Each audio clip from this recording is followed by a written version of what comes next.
Eguerdion, bueltan gara eta garaiz gainera, beraz eskerrik asko, horregatik ere bai. Ikusten duzuenez, maien inguruan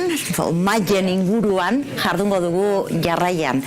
Eztabaida eta gogo eta partekatzea ere bada, foro kongresu honen helburua, eta aukera izango dugu oraingo honetan beste errealitate batzuk ezagutzeko. Seguimos con el recorrido a través de puntos calientes que nos muestran situaciones y aprendizajes sobre los que queremos seguir reflexionando para poder sobre ellos también actuar. Y es un lujo, sin lugar a dudas, poder contar con la mirada experta en diferentes contextos, que es lo que vamos a intentar recoger, recibir y trasladar en el siguiente panel de este congreso. Mirada experta y miradas, creo que puedo decir que muy diversas. Estoy segura de que van a ser muy enriquecedoras. La dinámica, vamos a llamarlo así, la dinámica que les hemos propuesto es que puedan hacer una intervención inicial, sí, breve, y que después podamos compartir también un espacio de conversación en la que nos gustaría, como siempre, poder contar también con vuestras intervenciones. Tenéis ahí los hashtags y también tenéis el número de WhatsApp con el que seguimos recibiendo vuestra aportación. Eta besterik gabe, ekin egingo diogu, lehenengo aurkeztuko dizueda lehenengo pertsona, behar bada zuetako askok ezagutuko duzue, telebistak alako gauzak egiten ditu, ezagun egiten gaitu nahi gabe ere. Ane Irazabal kazetaria da, beraz lekukoa da, beraz narratzailea da, eta ongi ezagutzen ditu maiz gure testuinguruan gertatzen diren vulnerazio horiek guztiak. Europa ingurukoak bereziki. Su trabajo nos ha puesto en las pantallas algunas de las claves de lo que estaba ocurriendo en lugares que son cercanos y que a la vez son referencia a la hora de analizar qué y cómo estamos abordando esta cuestión.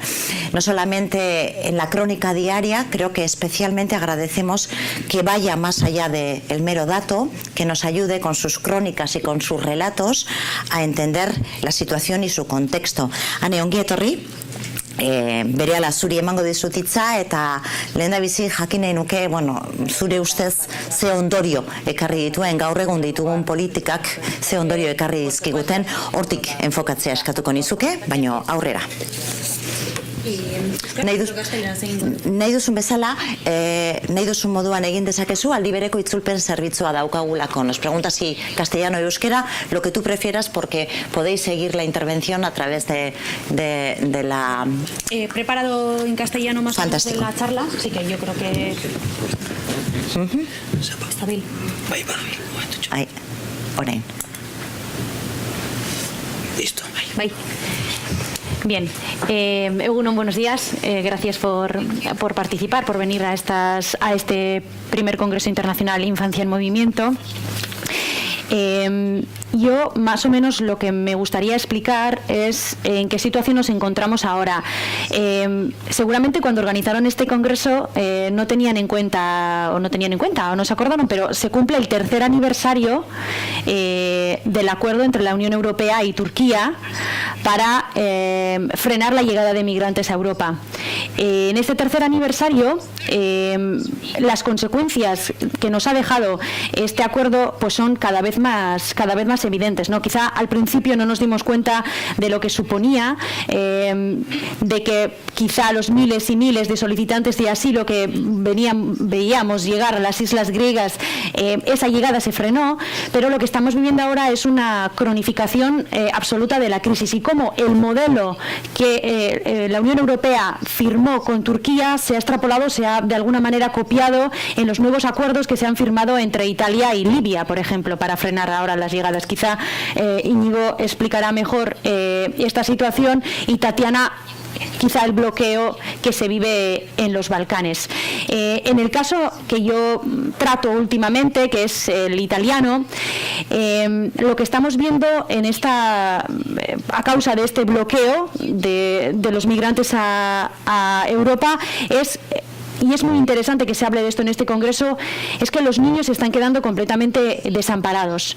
En las islas griegas estamos viendo más o menos en toda Grecia 72.000 personas bloqueadas, las que tienen que esperar 3 o 4 años para que su solicitud de asilo se lleve a cabo. En octubre estuvimos, por ejemplo, en la isla griega de Lesbos y en Samos, y muchos nos decían que la entrevista con las agencias europeas para obtener el asilo político era en 2021.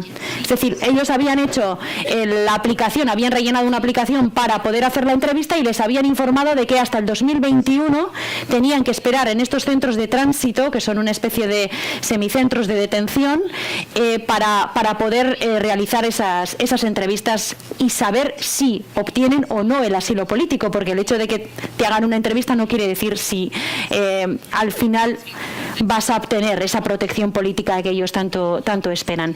Y en esa espera, en esa larga espera en la que están pasando los años y son años perdidos, estamos viendo que hay una nueva generación de niños y niñas refugiados, pero también europeos, porque suponen el futuro de Europa, que no están siendo ni escolarizados ni tienen ningún tipo de contacto con los niños y niñas del país en el que se encuentran atrapados. Por ejemplo, en el caso de Grecia, pues con los niños griegos, o en el caso de ahora mismo, por ejemplo, en Bosnia, pues con los bosnios, ¿no?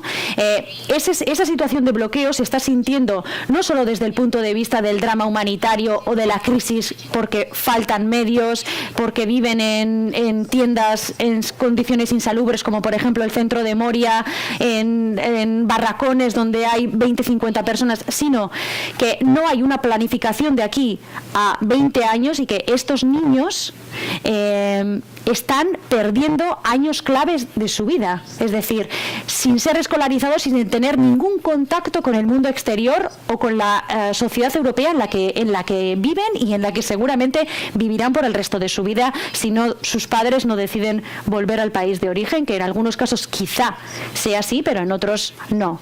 Entonces, lo que estamos viendo en estos últimos 3 años es que estamos dejando pasar el tiempo sin hacer absolutamente nada. Y el hecho de que no les veamos y de que no llegue no quiere decir que no tenemos una responsabilidad para los que están aquí ya, ¿no? Y un poco la sensación que nos queda a nosotros como periodistas que estamos cubriendo esto tanto en Grecia, en Balcanes como en Italia, es que esa política de disuasión, de despojarles de su dignidad para que así sus amigos, sus familiares que se encuentran en estos momentos en Turquía o en otros países decidan no venir, porque al final el trato que están recibiendo estas personas en los campos, en los centros de detención europeos es una concienzuda política de disuasión para que estas personas digan, bueno, mira, pues al final Europa no es lo que nosotros pensábamos, ¿no? Y quizá habrá que volver. O quizá les digamos a nuestros amigos, a nuestros tíos o a nuestros primos que están en Turquía, pues que no vengan, que no merece la pena, ¿no? Y es muy peligroso lo que estamos fabricando. Y al final cada vez más cuando estamos cayendo en ese olvido. Y en el caso italiano, que de alguna manera ha copiado el modelo de la Unión Europea con Turquía al firmar acuerdos con las milicias libias para frenar la llegada de migrantes, ese efecto Salvini que ha comentado antes Annalisa, ¿no? Muchas veces hemos comentado, y es verdad, que Italia es quizá un laboratorio en Europa, que para entender hacia dónde está yendo Europa hay que mirar un poco a Italia. Fueron los primeros en establecer un régimen fascista antes de que Hitler llegara al poder. Ahora que se habla tanto de Trump, Berlusconi fue un poco el precursor de Trump 20 años antes de Trump. Bueno, pues cuando hablamos de la política migratoria hay que mirar a Italia y es muy preocupante lo que está pasando, porque Salvini, con su nuevo decreto de seguridad, que se está copiando en otros países, ha establecido la política migratoria en una cuestión de orden público. Es decir, las políticas migratorias se deciden en base al orden público y eso ya te marca cuál es la tendencia ideológica del gobierno y en qué marco trata a las personas que necesitan asilo político. Otro de los puntos más preocupantes ha sido el desmantelamiento de la protección humanitaria. Hasta ahora Italia tenía una especie de encaje muy interesante, que era que quizá las personas que llegaban a Italia y según la Convención de Ginebra no obtenían el estatus de refugiado, pero se les garantizaba una especie de protección humanitaria de 2 años. Pues por ejemplo, Italia tiene mucha migración de jóvenes de Gambia y muchos son menores de edad cuando llegan.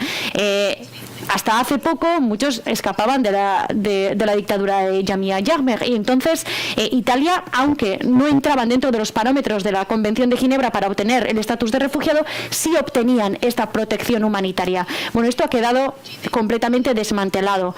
Los centros de acogida, por ejemplo, el Cara de Mineo en Sicilia, que hasta hace poco ha sido el centro de acogida más grande de Europa, se está poco a poco vaciando. Y esto, ¿qué es lo que ha provocado? Que muchas personas se están quedando en la calle. Muchas personas están viviendo en estos momentos en la calle. Y es una situación que se está degenerando poco a poco, y hay que recordar que el gobierno todavía no ha celebrado un año, o sea, son los primeros 8 o 9 meses de gobierno, y esa degeneración, pequeña degeneración que estamos viendo semana tras semana, porque las medidas se aplican semana tras semana, es muy preocupante. Y quizá es más preocupante ver cómo otros gobiernos consideran a Italia un modelo a seguir y un modelo a copiar, ¿no? Y como estamos hablando de menores en este congreso, dentro de todas esas personas que se están quedando en la calle, muchos son menores de edad. Una primera aproximación con muchos elementos sobre los que trabajar después. ¿Cómo denominamos a esta generación? ¿Qué palabra podemos poner? ¿Cómo podemos denominar una generación que pierde unos años que son irrecuperables y que supone además para todo esto, ¿no? Yo creo que es un elemento sobre el que podemos volver. Rápidamente vamos a pasar también a presentar a Tania Ristic, que es responsable de Advocacy y Comunicación de Save the Children en Northwest Balkans. Es la primera línea de frente también, es un acompañamiento diario, también un termómetro muy sensible para ver cómo están cambiando las situaciones y cómo cambian además muy rápidamente. Hay que decir también que gracias al apoyo de la Dirección de Derechos Humanos del Gobierno vasco, Save the Children lleva apoyando precisamente la atención a las personas refugiadas que intentan llegar a Europa por la ruta de los Balcanes. Llevamos más de 3 años haciendo también esto, cuando se produjo un incremento de estas llegadas a raíz del recrudecimiento de la guerra en Siria. Nos va a acercar esta realidad. Creo que tienes preparada una presentación, Tania. So, it's up to you. Thank you.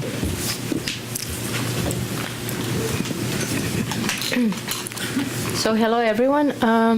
Good day. I'm really happy to be here today, and I would like to thank Save the Children Spain for inviting us, and also our colleagues from the Basque office. We have been working with them closely, and their support was really crucial for us to continue the work that we do for refugee and migrant children in the Balkans, and of course the general support that we got from the Basque government.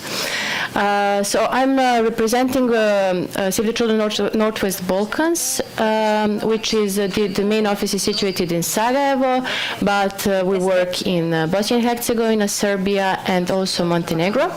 And I'm also representing Balkans Migration and Displacement Hub, which is a kind of a program that we formed within Save the Children Northwest Balkans in order to be able to provide continuous support to children on the move in the Western Balkans region. And we do many activities since 2015. We have been providing support to refugee and migrant children, various kinds of support, from humanitarian support, educational, psychosocial support, in addition to advocacy to give children on the move voice and help them to exercise their rights.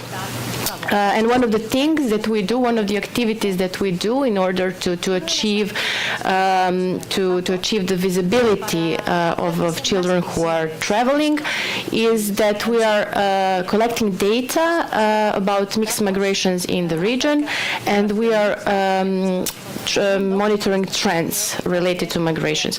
And we are issuing regular reports, which are also accessible to the wider public. So if you're interested, you can find them online. And Anna gave an amazing introduction to what I have to say, and you are all very well aware, I guess, that since 2015, when the refugee-migrant crisis started, over 1 million people transited through the Western Balkan countries, and it's estimated that 1/3 of them are children, so it's over 300,000 children.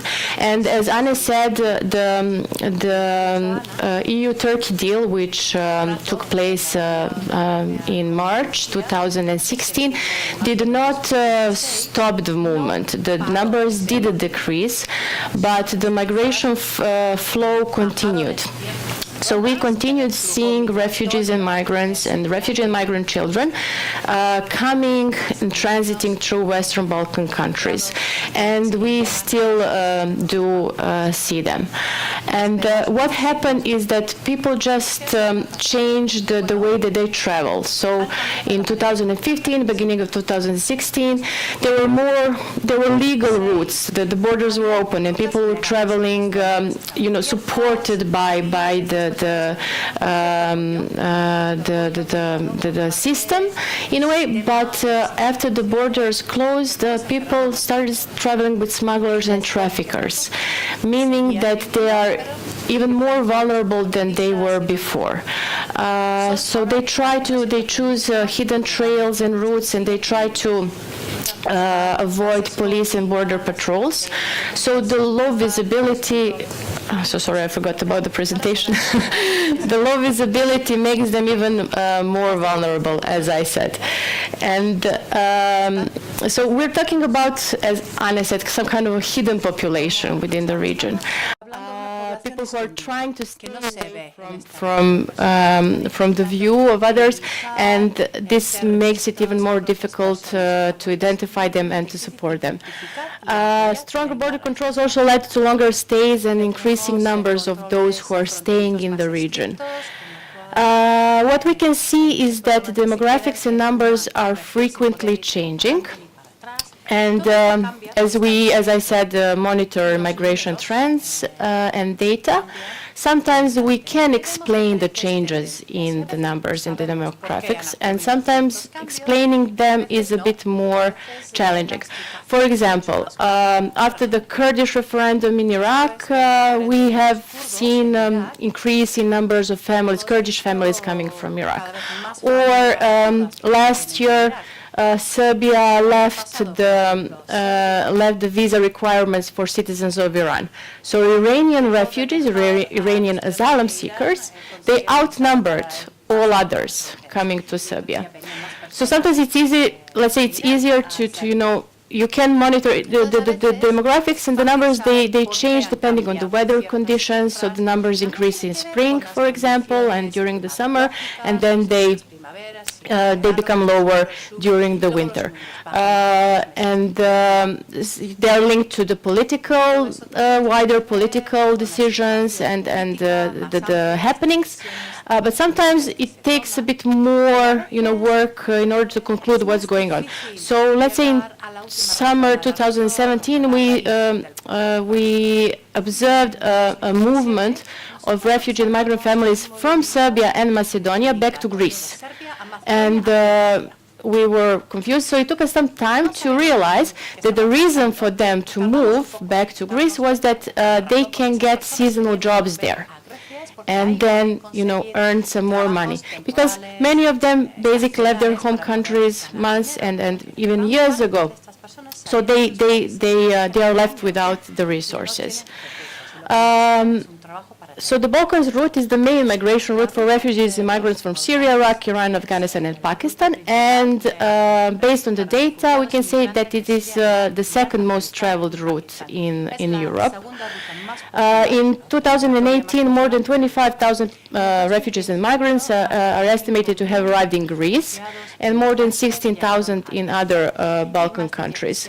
On average, 30% of them are children, and a large proportion of children are unaccompanied and separated children. These numbers differ from country to country. we say on average it's 25%. But for example, last year in Serbia, unaccompanied and separated children made 65% of all the children that we supported. So we cannot say exactly that what's the reason for this, the difference in percentage of unaccompanied and separated children. One of the reasons in different countries, one of the reasons might be that there's difference in the systems of identification and support. So that in some countries they are not recognized as children, and many speakers already told us about this. So this is what we see in Western Balkans countries as well. So you can see the map when I'm talking about Western Balkan countries and all the countries that we try to cover with our research and data collection and monitoring. So it's Albania, Macedonia, Bulgaria, Serbia, Montenegro, Bosnia and Herzegovina, Serbia, Romania, Bulgaria. You can see all the arrows showing us where people are going, and the broken arrows show us the ways that basically people are being pushed back from these countries to the countries where they're coming from. And I'll talk about that a bit later. So the countries along the route are not perceived as countries of destination, and refugees and migrants are trying really hard to continue the journey because they don't see these countries as place where they can be supported and have adequate, they have good lives and future for their children.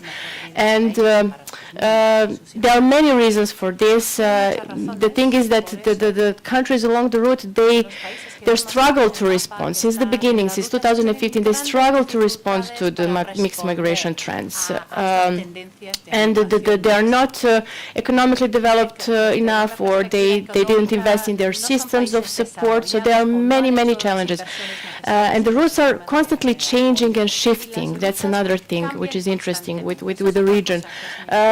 So, for example, the most recent example is Bosnia and Herzegovina, which was the route through Bosnia and Herzegovina was non-existent before late 2017. Since Bosnia and Herzegovina is a very mountainous area and it's difficult to travel through this country. But since Croatia blocked the border to Serbia, and that was one of the ways where, one of the trails that refugees from Serbia used to cross to Western Europe countries. Then people started traveling through Bosnia and Herzegovina, and all of a sudden, the authorities in Bosnia and Herzegovina, they were facing thousands and thousands of people. It is estimated that around 25,000 people have arrived to transited through Bosnia and Herzegovina since the beginning of 2018. And it was non-existent. The route was non-existent.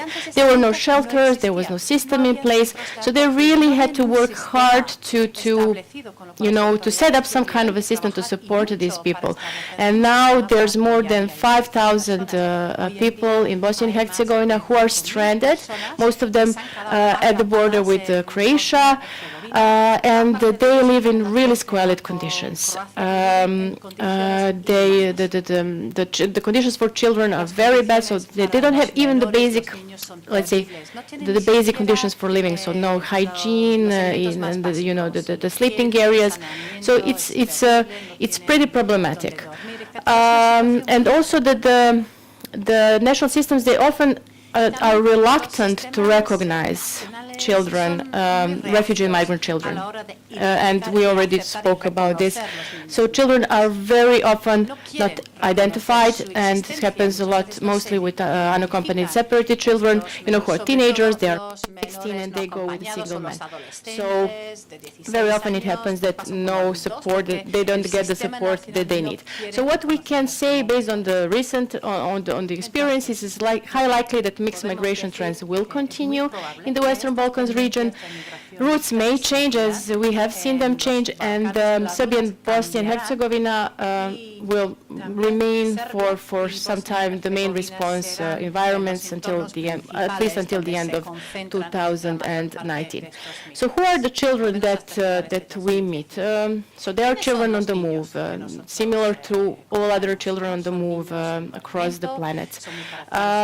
So we do talk about, that migration crisis has ended, but then we are looking into more stable solutions, right? But we're still in Western Balkan countries. The children that we meet and that we support are somehow in transit, still. Since, I talked about the hidden population and people crossing borders, trying to find their way and to somehow settle down. So a very important thing that we have in mind when supporting and programming for these children is that the journey, the transition that they are going through is a very important and significant part of their experience, and it has to be taken into account, and we cannot really wait. They're losing, Anna said, they're losing their childhood, while waiting for something to happen for them to arrive to the countries of destination. This shouldn't be the case. So we are taking into consideration the situation that they're in and trying to provide them some kind of continual support, which is not only, supporting, giving them shelter and food. It's much more than that. So children that we meet face many risks, again, similar to all other children in the move in other parts of the world. And we have seen these, in the field. We have seen all these cases, family separation cases, no shelter, regular status, no documents. One of the trends when it comes to the risks that we are worried, we have been working a lot since last year, is the trend of irregular risk that children face at the borders. So the trend of irregular pushbacks, collective expulsions. So what does that mean? So children and families, they're traveling, trying to cross the borders, and they are being pushed back by the border officials. So the police officers, who should be the ones who are protecting them and informing them about the asylum procedures and the options that they have, they are pushing them back to the country where they are coming from without providing them an opportunity to seek the asylum. And very often these pushbacks are violent. The violence is involved, and even when it comes to children. So in 2018, we collected around 1,200 testimonies about irregular pushbacks involving children at all borders of the region. So I'm talking both EU and non-EU countries. And two-thirds were involving unaccompanied and separated children. And one-third of all these reported pushbacks were involving violence. And we hear really horrible stories from children, from families who are being pushed back. So this is one of the stories, one of the testimonies. So refugees report that they are being beaten by batons or hands, that they are being bitten by dogs, that they are being stripped of their clothes, that their belongings were taken from them. So there's violence involved in addition to what's happening, that they're not giving the proper access to the asylum procedures. And to finish, so what is that? What steps do we need to take if we want to help and to support children better? So these are some of the recommendations and some of the topics that we're working on. So it's important, as I said, that children have access to adequate reception asylum procedures. But as Professor De Lucas was saying, it's not having access to asylum procedures. It's not that you're just being given a paper. You need it to be translated in your own language. You need to have information about your options, and this information should be somehow relevant for you and understandable for you. So Save the Children throughout the world advocates for the early access to learning for children, 30 days maximum. So this is also what we're advocating for. And it's not only early access, but continual access in all countries where children are transiting. So we need to identify them and register them as children. We need to have better mechanisms for identification and referral at borders. Detention is never in best interest of a child, not only detention, but also restricted movement, which happens along the route. And it really has serious consequences on children's well-being. And Save the Children in Greece issued a report about this a couple of years ago, about the effects that detention has on mental health of children. So cross-country cooperation is much needed, not only when it comes to the governments, but also when it comes to civil society, because otherwise we just have a situation where countries are playing kind of a ping-pong with refugees and migrants, pushing them back and bringing them, and then they come back. So border management should never come at the expense of children's rights. And we need better mechanisms of monitoring and accountability mechanisms, and governments, very important, governments and civil societies should cooperate, and civil society should be able to support. Governments are the main actors when it comes to them. They have the agency, they should have the capacity to support the people. But if they are not, they don't have the capacity, the civil society should help, and it should be able to fulfill their mandate without fearing persecution or threats. So that would be shortly. Sorry if I. And thank you for the attention. Thank you very much.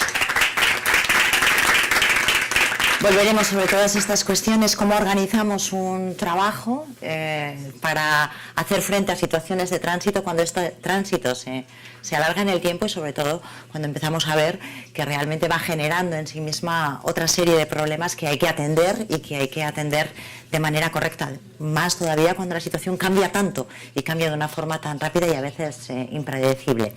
Vamos a acercarnos a otro punto en el que también entendemos que hay muchas lecciones y aprendizajes que extraer, y vamos a mirar ahora a lo que llamamos la frontera sur. Vamos a mirar a Melilla, también compañera de Save the Children, educadora en el trabajo que se realiza allí, es Sayida Ahmed, y tenemos mucho interés en ver ahora qué es lo que está ocurriendo y sobre todo en conocer tu experiencia en este tiempo de acompañamiento. Muy bien, tengo una presentación. Perfecto. Voy a intentar ser breve. Bueno, voy a intentar estar a la altura para traeros el pedacito del aporte que hacemos desde Save the Children en Melilla. Se ha nombrado mucho el trabajo que se realiza ahí y todo el trabajo que queda todavía por hacer, ¿no? Y todas las lagunas que existen a distintos niveles. Nosotros en Save the Children Melilla llevamos desde el 2016, llevamos 3 años implementando distintos programas, pero antes de empezar a hablar del trabajo que realizamos, me gustaría invitaros unos segundos a poder reflexionar sobre la palabra que tanto utilizamos y que supongo que seguiremos escuchando a lo largo de la jornada, que vemos en distintos titulares y que, bueno, por lo general se suele utilizar, ¿no? La palabra MENA. Cuando escuchamos MENA a todos nos viene menor, extranjero, no acompañado, ¿no? Pero realmente, ¿qué conlleva esa palabra? Se utiliza de una manera peyorativa, se utiliza de una manera que en cierta forma está deshumanizando a un colectivo que ya de por sí es bastante vulnerable, está estigmatizando simplemente a un grupo de niños y niñas que por las circunstancias que sean se encuentran en una situación concreta.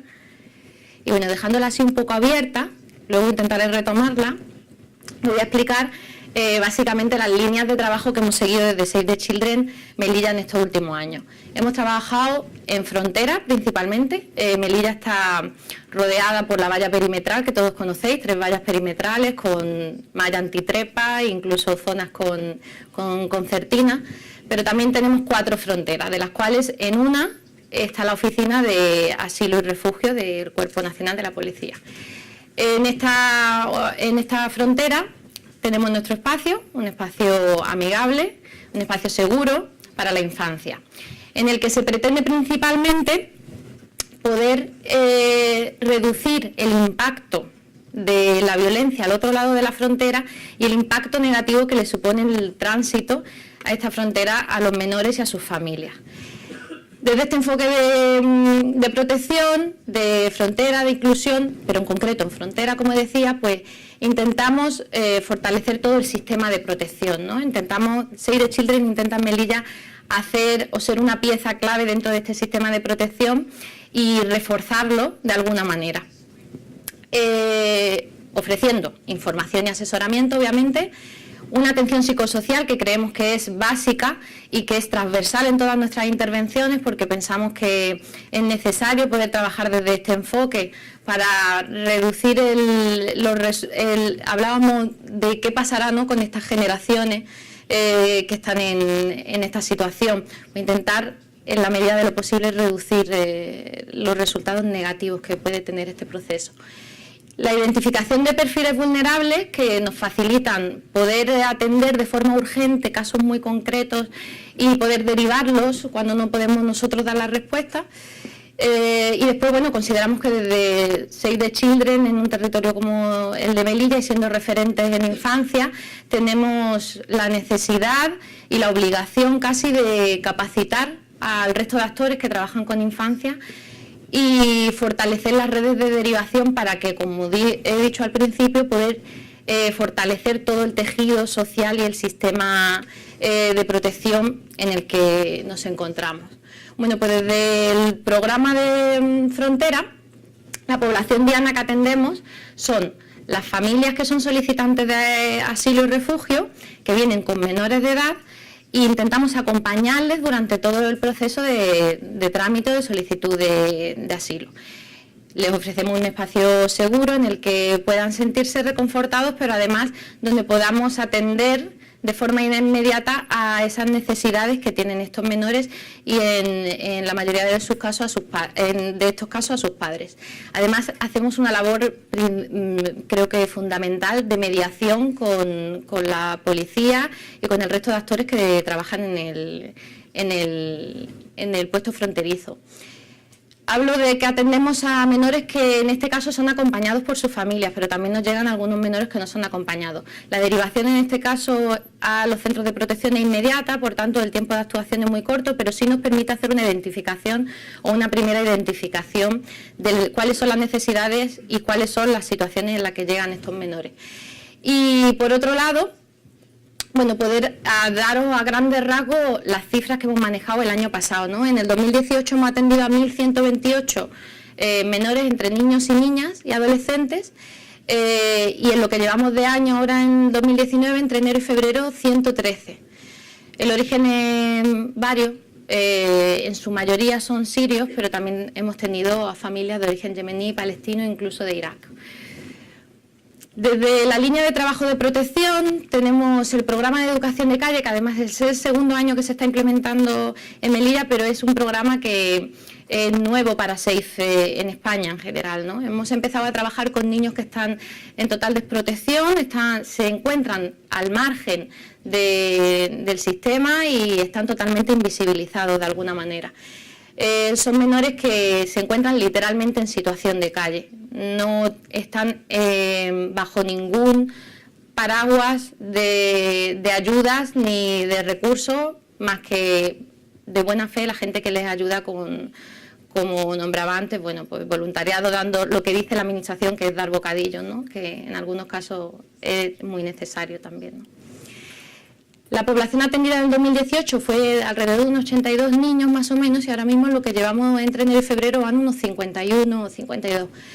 El origen principal es Marruecos. Son niños que están en situación de calle, que no están acompañados, que están solos, que sí, es verdad que tienen a sus familias, quizás, y en algunos casos en el otro lado de la frontera, pero que no vienen por gusto y que vienen persiguiendo un futuro mejor, ¿no? Y entonces la idea desde Save the Children es intentar facilitar el acceso al sistema de protección, reforzándolo, poder contribuir a que ese acceso sea beneficioso y sea consolidado para poder cubrir la protección y los derechos que necesita la infancia. En este sentido, y poder sobre todo romper los estigmas que tienen estos chicos, sobre todo los de calle, ¿no? Que se han convertido de alguna manera en chivo expiatorio de todas las cosas que pasan en la ciudad. Por otro lado, también en esta misma línea de protección tenemos lo que llamamos el programa G18. Es un programa que está dotado de un enfoque psicosocial, sobre todo, para poder ayudar a los menores a su tránsito a la vida adulta de la mejor manera posible, ¿no? Más exitosa. Son menores de entre 16 y 17 años, por lo general, en su mayoría son chicos que son a partir de los 17 años, que están muy próximos a cumplir la mayoría de edad, y es como para poder dotarles realmente de herramientas que les permitan hacer frente al hoy soy tutelado y mañana no. Hoy tengo 17 años, mañana es mi cumpleaños y me quedo en la calle. Entonces, ¿qué pasa conmigo? ¿Qué es lo que voy a hacer? ¿A dónde voy a ir? ¿A dónde quiero ir? ¿Y cómo lo debo hacer? ¿no? Entonces, pues intentar acompañarle en todo ese proceso y ayudarlo. La población atendida en el 2018 fue de 108 chicos y en estos 2 meses que llevamos entre enero y febrero, 24. El origen, en su mayoría marroquí, pero también hemos tenido a chavales de Guinea Ecuatorial y de Mali. El programa de G18 lo trabajamos y se rige principalmente por derivaciones que nos hacen en coordinación estrecha con el Centro de Protección de la Purísima. Ellos nos derivan a estos menores y nosotros trabajamos con ellos. Pero también hemos atendido a niños que por propia demanda nos piden estar en esos talleres porque se encuentran perdidos, y entonces con la misma coordinación del centro pues hemos trabajado con ellos. Después tenemos el programa de CETI, que son lo que, no sé si habéis escuchado, o lo que solemos llamar los menores mayores, que son chavales que llegan a la frontera, que llegan a Melilla y se declaran mayores de edad porque no quieren caer en el limbo y en la eterna espera de estar en el sistema de protección y estar anclados en Melilla siendo menores de edad. Entonces se declaran mayores de edad y se convierten en usuarios del Centro de Estancia Temporal de Inmigrantes.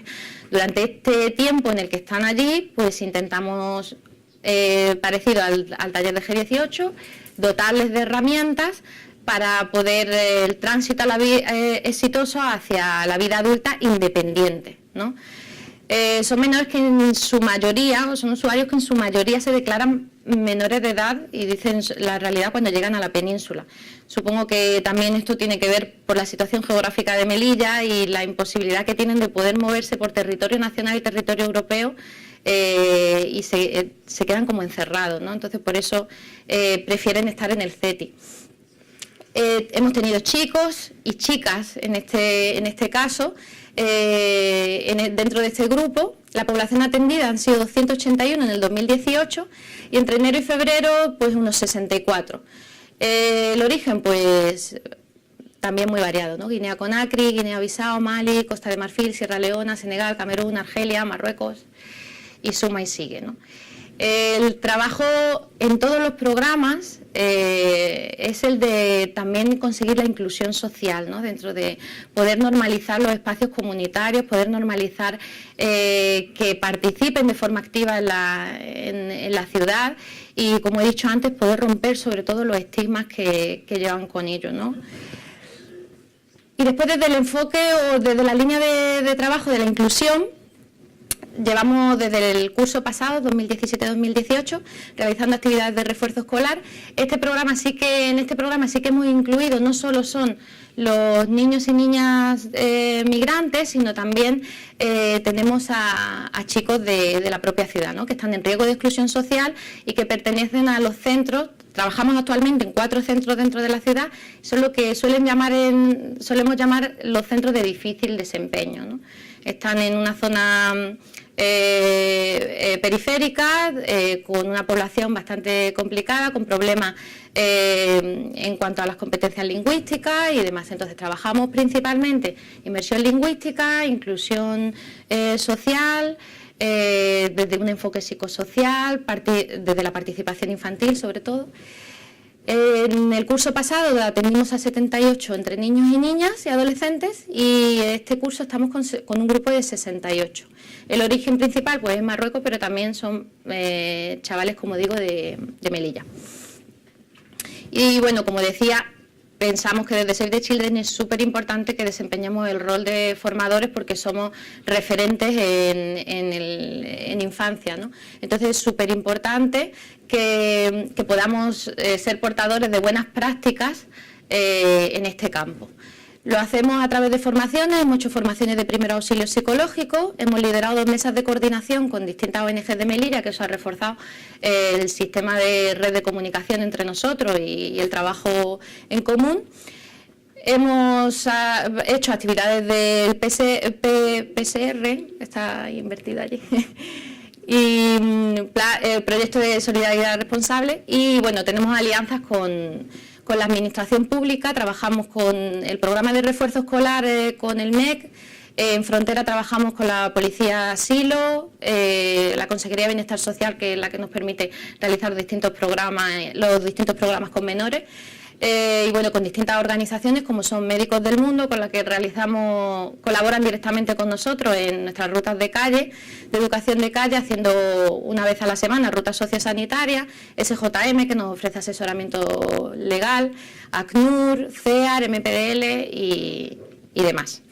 Pero bueno, Save the Children en Melilla no solo son cifras, y la idea de poder contaros lo que hacemos allí también es poder contaros un poquito de las historias. No puedo traeros todas las historias que han pasado por nosotros, pero sí me gustaría traeros una pequeña muestra, y voy a intentar ser breve. Trabajar en frontera para nosotros ha supuesto poder trabajar y poder conocer a la familia Hussein. Es una familia siria que ha estado 3 años viajando, y es una de las tantas familias que cuando llega a la frontera de Benienzar se ve separada. La mamá se queda de un lado con uno de los padres, el papá pasa del otro con los otros hijos. Y bueno, la familia Hussein eran todas niñas, y nos enseñaron que ninguna frontera iba a evitar que buscaran un futuro para sus niños. Pudimos acompañarle durante toda la tortura y la espera mientras se reunían a los 6 meses, y en nuestro espacio, como dije antes, no solo ofrecemos la protección y el sosiego, sino que también intentamos reducir al máximo los efectos negativos de ese proceso migratorio tan cruel que tienen que pasar estas familias. También cuando hablo de G18 o hablo de los programas de CETI, hablo de niños como Abubakar, que con 17 años llega a Melilla y no quiere declararse menor de edad, pero la administración, por lo que sea, sí lo declara. Abubakar se ve en el centro de protección de Purísima, y nosotros, haciendo una primera detección en frontera, nos ponemos en contacto con Purísima para que nos lo deriven a nuestro taller. Empieza a asistir a nuestras actividades de G18, en el que puede aprender un poco de español y puede aprender a manejarse un poco mejor en la ciudad, ¿no? La idea de G18 es poder tener un proyecto de futuro claro. Muchos de ellos, cuando salen de sus países, no tienen muy claro lo que quieren, solo escapan y no saben a dónde quieren ir y cómo ir. La idea es que puedan tener de verdad objetivos realistas y saber dónde ir, cómo y qué poder hacer para conseguir su objetivo, ¿no? Abubakar cumplió 18 años y pasó a ser usuario de CETI. Y cuando empezamos a trabajar dentro de las actividades de CETI, pues pudimos hacer un seguimiento o el resto de acompañamiento en su tránsito por Melilla, hasta que le dieron finalmente la salida y pudo llegar a Península y poder seguir su camino. Y por último me gustaría hablar de los niños en los centros de protección y en calle, ¿no? Cuando hablamos de calle no me gustaría olvidar a Usama, que es un niño que salió de casa con 8 años y y estuvo jugueteando, por así decirlo, entre la calle y el centro de protección porque no encontraba su sitio. Él no tenía la culpa. Claramente, cuando un niño no se siente adaptado, la culpa la tenemos el sistema que no se adapta a las necesidades de esos niños, ¿no? Y la idea es poder conseguir que estos niños encuentren su sitio y se sientan protagonistas de su propia historia. Usama estuvo en calle porque no sentía que existía dentro del centro, ¿no? El módulo de primera acogida de Purísima es un módulo que está lleno, sobresaturado de chicos, y a menudo es muy difícil poder hacer una atención individualizada, por no decir imposible. Este niño siente con 9 años, con 10 años, que la única manera de ser visible es cuando tiene alguna guerrilla con algún niño, cuando tiene algún conflicto, cuando no va al cole, ¿no?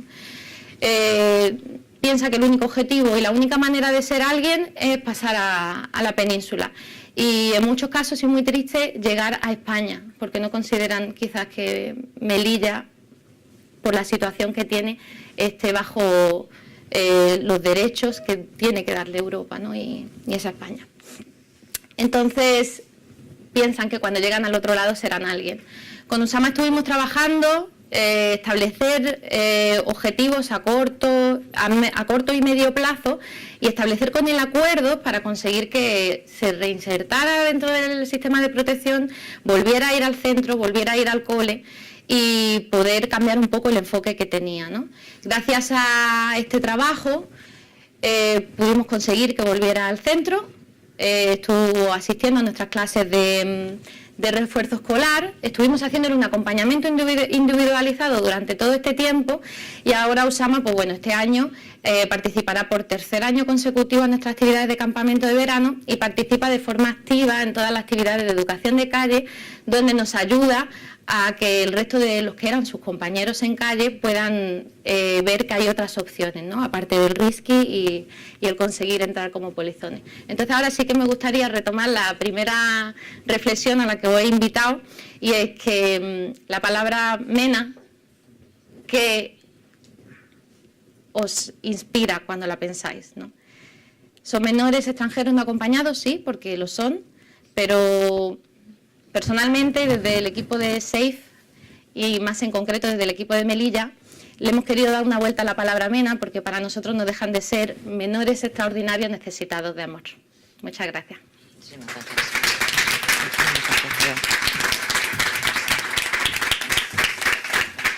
Muchos hilos que seguir trenzando. Vamos a hacerlo, pero antes vamos a terminar, que le hemos dejado para la última... el último turno de palabra en esta primera introducción del panel. Hemos dejado a Íñigo Mijangos, Salvamento Marítimo Humanitario. Cuando hablamos de la primera línea, pues parece que esta sí es la primerísima línea, no siempre entendida así, desgraciadamente, también hay que decirlo. Mucho que preguntarte, mucho que saber, desde lo más actual de la situación hoy mismo con el Aita Mari, pero también, por supuesto, de vuestro trabajo. Íñigo, cuando tú quieras. Bueno, muchas gracias. Agradeceros la invitación. Para nosotros, bueno, pues estar en estos foros es importante, porque para nosotros la labor de sensibilización es fundamental, y que se conozca la realidad de las fronteras, ¿no? Obviamente aquí las dos exposiciones, bueno, pues es una realidad muy parecida a la que nosotros vivimos. Anet también ha hecho una aproximación porque ella conoce también tanto en Italia como en Grecia la situación que hay, y bueno, pues muchas de las cosas que yo traía apuntadas ya se han hablado aquí. No obstante, bueno, voy a pasar un poco por encima de todas ellas, porque bueno, para mí creo que es importante, bueno, pues que quede claro que efectivamente es una realidad que se repite constantemente en las fronteras, ¿no? Nosotros estamos como un equipo de atención primaria en la isla de Quíos. Es, vamos a decir, la segunda isla en tamaño que representa esa frontera del Egeo, ¿no? La más conocida es Lesbos, la más mediática. Quíos es un poco menos mediática y bueno, no sé, Ana me corregirá porque ella conoce mejor la realidad también de la otra isla, que es Samos, ¿no? Son las tres principales islas, luego hay otras más pequeñas, pero yo creo que igual en Quíos es donde hay una respuesta social negativa mucho más intensa, mucho más presente en esa respuesta que se está dando a los movimientos de personas interfronterizos.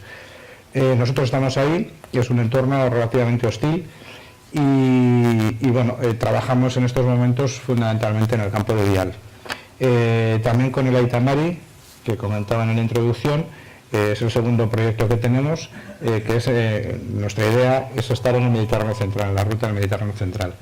Estuvimos ahí en el 2017, hicimos varias misiones y bueno, ahí ya vimos un poco esa experiencia, tuvimos esa experiencia de esa realidad que se producen también con las personas que se ven forzadas a abandonar sus países de origen y cómo afecta a la infancia, a los niños y a los adolescentes. Digamos que tenemos una experiencia mucho más profunda en el caso de Quíos, porque estas personas se ven obligadas a permanecer en esa isla durante mucho tiempo, incluso pues año y medio, y fundamentalmente además las personas que más sufren esta situación son los jóvenes, que no consiguen que sus solicitudes de asilo bueno, pues lleguen a buen fin, y entonces se ven abocados a permanecer en el país de forma irregular o aceptar las opciones de devolución al país de origen, que en este caso es Turquía. No pensemos que les devuelven a Irak o a Afganistán o donde procedan. Europa considera que su país de origen es Turquía y los devuelven a Turquía. Y bueno, pues sin extenderme más, porque me imagino que tendremos prietos de tiempo, yo comentaré la situación en estos momentos en el Mediterráneo Central. Es una situación de bloqueo total. Se está produciendo algo parecido ahora mismo este año, ya se está reproduciendo la misma metodología con Marruecos, con el estrecho. Es una agenda que está dictada hace tiempo. Se hablaba en el primer panel de la Agenda Europea de Migraciones. En esa agenda está incluido también, que me he quedado sin hacer la pregunta, la quería hacer. Está incluido también inversiones en las fronteras internas africanas, con lo cual me imagino que eso también tendrá un impacto en las comunidades de origen, porque como os he explicado antes, África es un país donde las fronteras son muy permeables y se producen desplazamientos de forma natural y de forma histórica, y bueno, la planificación que tiene Europa ya se está haciendo, ya es un hecho. En Nigeria, Italia está haciendo inversiones en reforzar la frontera nigeriana para evitar que esas personas se trasladen dentro de Europa y evitar el conflicto en la primera línea de la frontera europea. Eso es uno de los objetivos de Europa, ¿no? Y eso es un poco nuestra lucha, ¿no? Nuestra lucha no es tanto la asistencial, en este caso, en lo que se refiere al Mediterráneo Central, no es tanto una lucha asistencial, porque con el barquito Aita Mari pues le hemos puesto mucho corazón y mucho cariño, pero no deja de ser un antiguo pesquero de 32 metros y nuestra capacidad de asistencia es muy limitada, ¿no? Nosotros en ese barco podemos acoger hasta 120 personas en unas condiciones de seguridad y bueno, pues con eso evidentemente no vamos a resolver el problema. Es muy importante la labor de observación, la labor de denuncia, y en eso pues nos hemos articulado las diferentes ONGs que estamos en el Mediterráneo Central. Ayer nos reunimos en Bruselas, antes de ayer hicimos un hearing con la Comisión de Derechos y Libertades de la Comisión Europea y bueno, pues el planteamiento es el mismo, es criminalización de la ayuda humanitaria, es vaciar el Mediterráneo de observadores y de testigos y es dejar el campo libre a las devoluciones en caliente.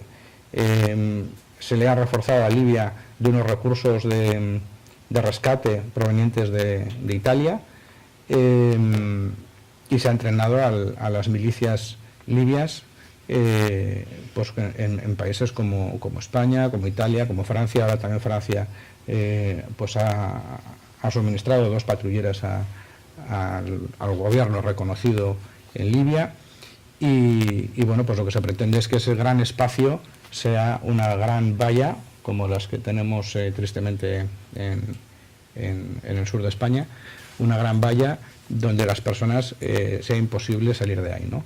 Es un círculo vicioso el que se produce allí, donde las personas reportan sistemáticamente salir de los centros de detención y volver a ser rescatados, y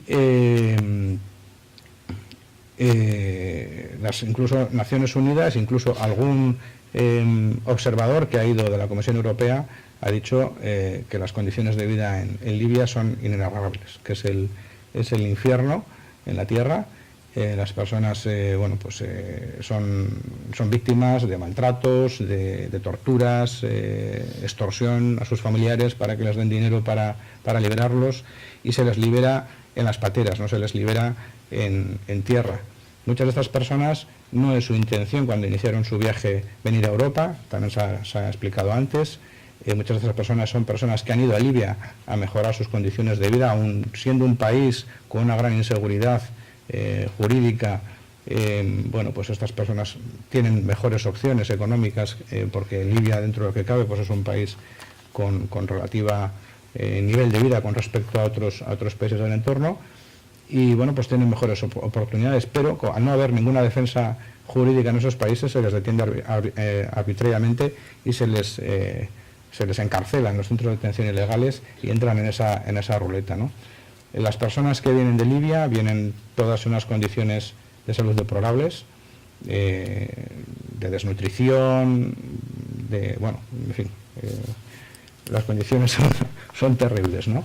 Y eso es algo que se está permitiendo desde las instituciones europeas. En esto Europa se ha puesto de perfil, probablemente respondiendo a otro tipo de intereses, a intereses económicos, petroleros, a intereses de tráfico de armas, a otro tipo de intereses, y está permitiendo que esa situación se perdure en Libia, y está condenando a esas condiciones de vida. Pues estima que entre 500 o 700.000 personas que puedan estar viviendo en esos campos, bajo ningún control, ni de ACNUR, ni de ningún tipo de institución, ni Amnistía Internacional, ni Médicos Sin Fronteras. Ellos estuvimos invitados por Médicos Sin Fronteras, y ellos tienen allí cierta capacidad de monitorización en los centros de desembarco, en algunos puntos de desembarco, y también su relato pues era terrible, ¿no?, de la situación que se está produciendo ahí. Y eso fundamentalmente con respecto a lo que es el Mediterráneo Central. Con respecto a Chios, con respecto a Grecia, pues también lo que hemos comentado aquí, ¿no? Prácticamente el 100%, el 99% de los botes que llegan con aproximadamente 40% de personas son niños o son menores, acompañados o sin acompañar, adolescentes.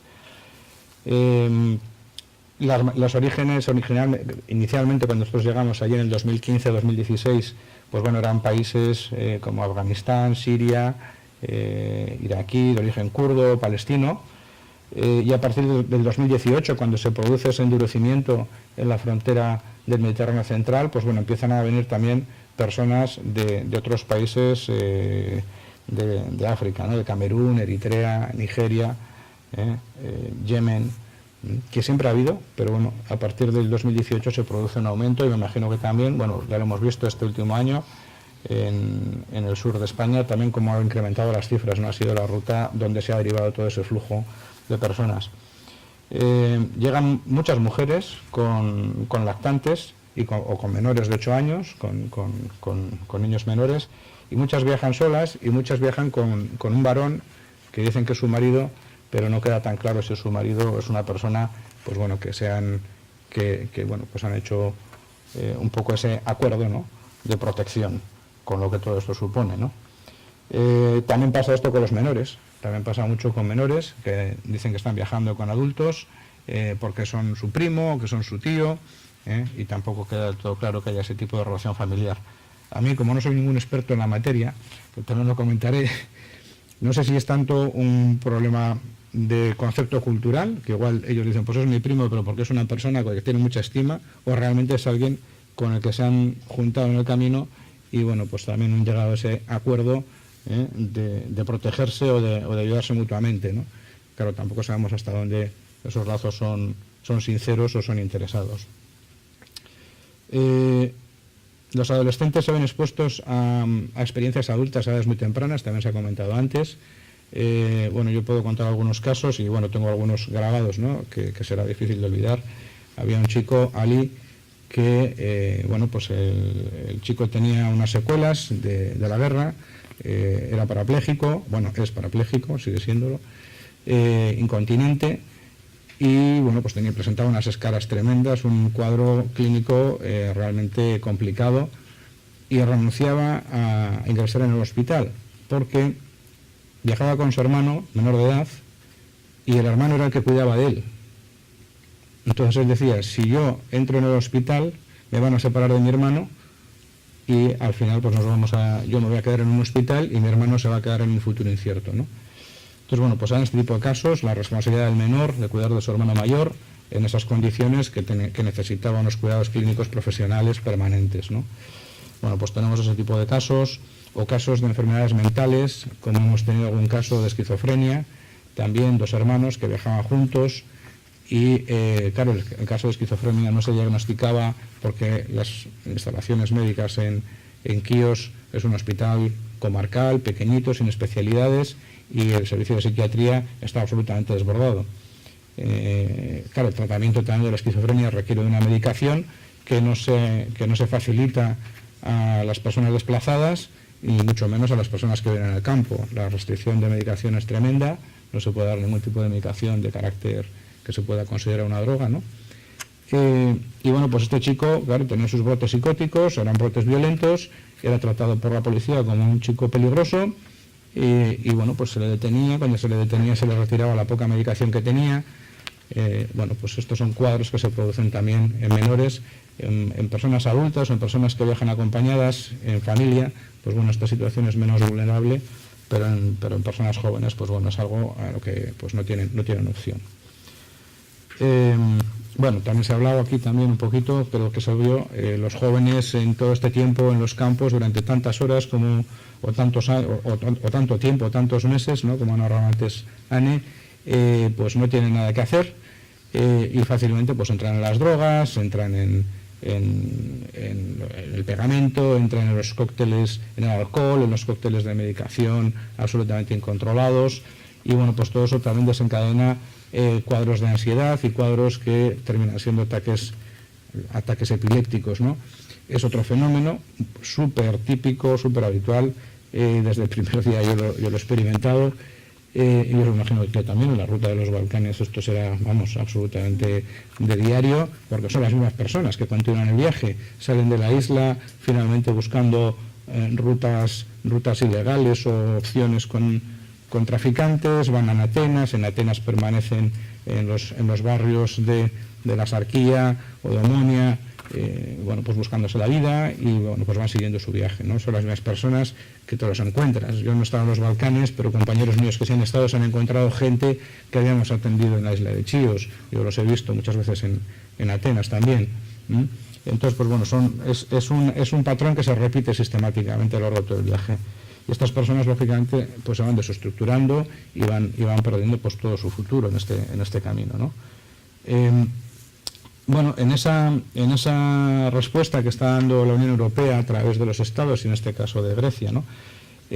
Costó bastante. Al final se hizo un área de protección para menores. Tenemos en el hotspot de Vial, tenemos un área para menores, un par de contenedores con sus vallas y con un policía en la puerta, que en teoría es una zona segura para menores, pero bueno, más que una zona segura, no sabes si es que no quieren que entre nadie o lo que no quieren es que salgan ellos fuera, pero bueno, aún así todo es una zona insuficiente. Es pequeño, no es espacio suficiente para todos los menores que están viviendo en el hotspot, y las condiciones de vida son también horribles. Las condiciones de vida en el hotspot de Vial, que es un centro pagado con dinero europeo, porque en ningún caso tiene disculpa, ni siquiera fuera de la Unión Europea, pero bueno, dentro de la Unión Europea, que decimos que es un baluarte, ¿no? de valores de solidaridad, me ha parecido también muy interesante en la aproximación de que son moda, ¿no? Entonces cuando le vimos a Lankurdi, y tengo que reconocer que ahí es donde nosotros también nos arrancamos, ¿no? Pues bueno, fue la moda.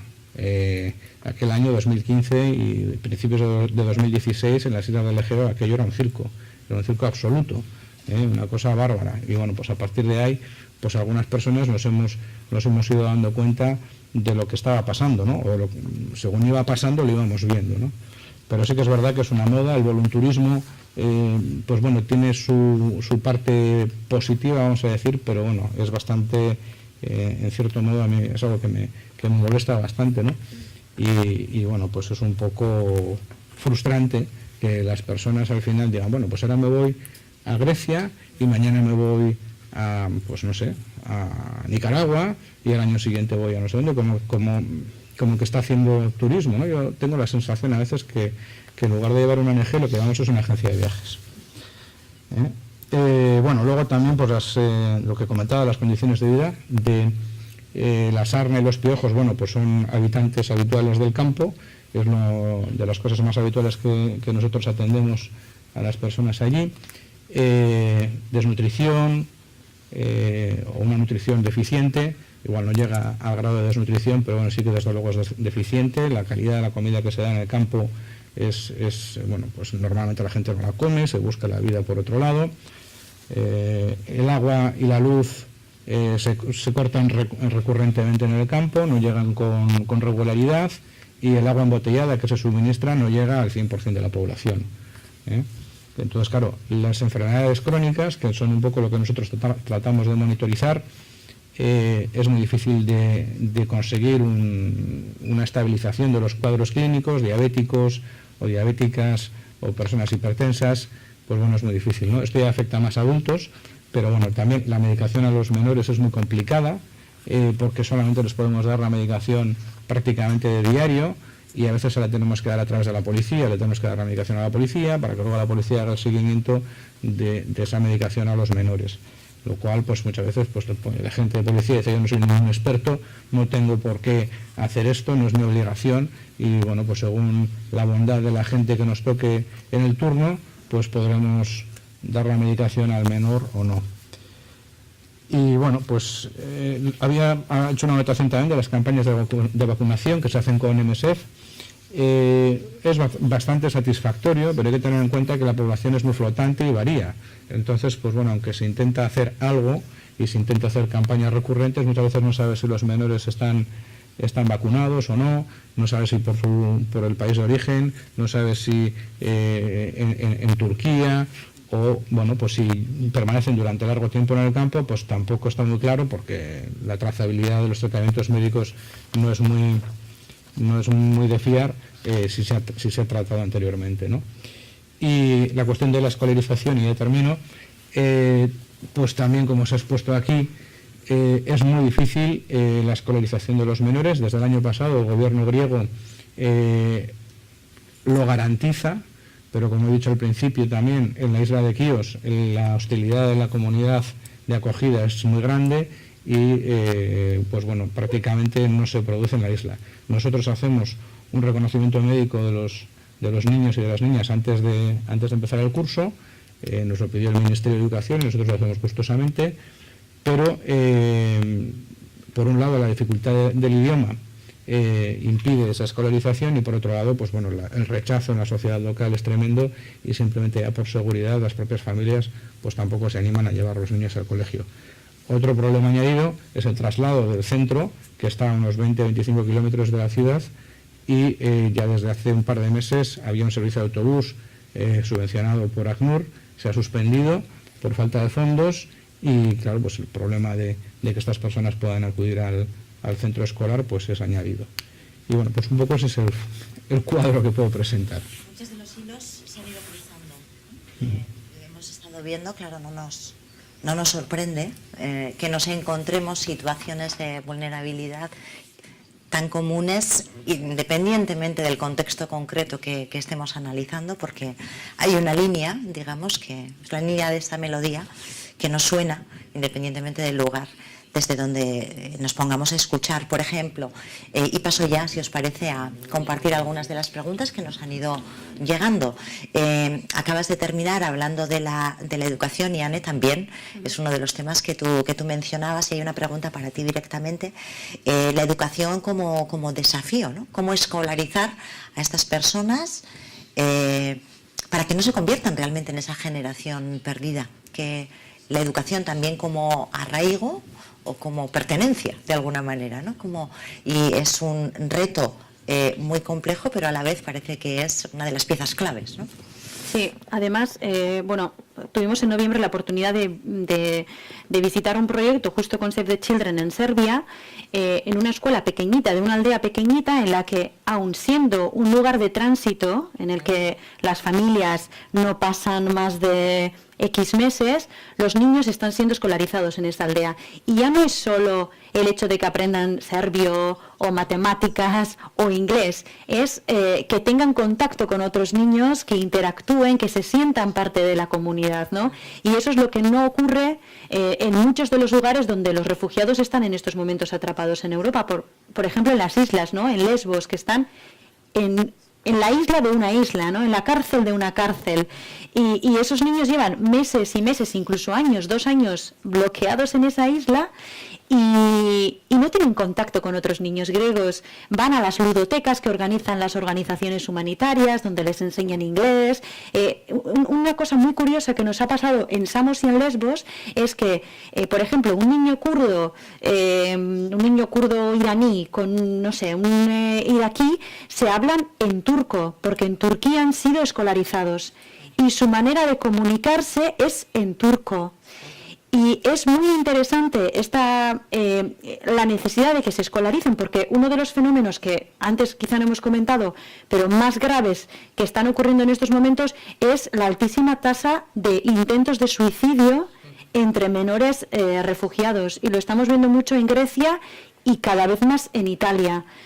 Hace 3 meses conocimos a una madre afgana y su hija que intentaron suicidarse las dos juntas, ¿no? Y luego fueron atendidas y al final ahora están bien. Pero es un gran tabú y al mismo tiempo consecuencia, muchos de ellos también tienen problemas psicológicos que acarrean a causa de la guerra o a causa de otras razones, pero ese aislamiento que viven, ese aislamiento forzado está provocando que tomen medidas completamente drásticas, ¿no? En el caso de muchos menores que llegan a Italia desde Libia, se ve una gran carga de necesidad. Íñigo mencionaba que muchos escapan también por la situación de inestabilidad que se vive en Libia. Nosotros cuando estuvimos en Libia, lo que más me llamó la atención es que no escapaban a causa de la guerra o del conflicto. La mayoría de ellos son mano de obra barata, trabajan en la construcción, en el lavado de coches, y nos decían, es que yo quiero ir a Europa porque aquí el sistema bancario no funciona, no puedo hacer un money transfer, no puedo hacer nada. El Western Union no funciona, no hay cajeros, el banco está cerrado. ¿Yo cómo voy a mandar dinero a mi familia que está en Mali para que mis hermanas, por ejemplo, puedan ir a la escuela, ¿no? O para que mi madre tenga el dinero al final de mes. O sea, escapan porque quizá muchos de ellos querían seguir viviendo en Libia porque, bueno, pues porque tienen un trabajo, pero no saben qué hacer con ese dinero. Ese dinero está debajo de la cama, ¿no? Y ellos necesitan enviarla a casa.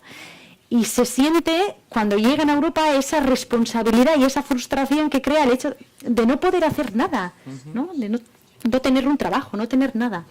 Nos preguntan, precisamente porque has comentado que en el caso en el que ya los niños y las niñas se escolarizan, incluso cuando es una aldea y es considerada de tránsito, nos preguntan más información sobre esto, Tania, sobre cómo ha sido posible o cómo se ha gestionado para que el gobierno serbio acepte y provea de alguna manera a estos niños y niñas con un servicio y un acompañamiento en el ámbito de la educación.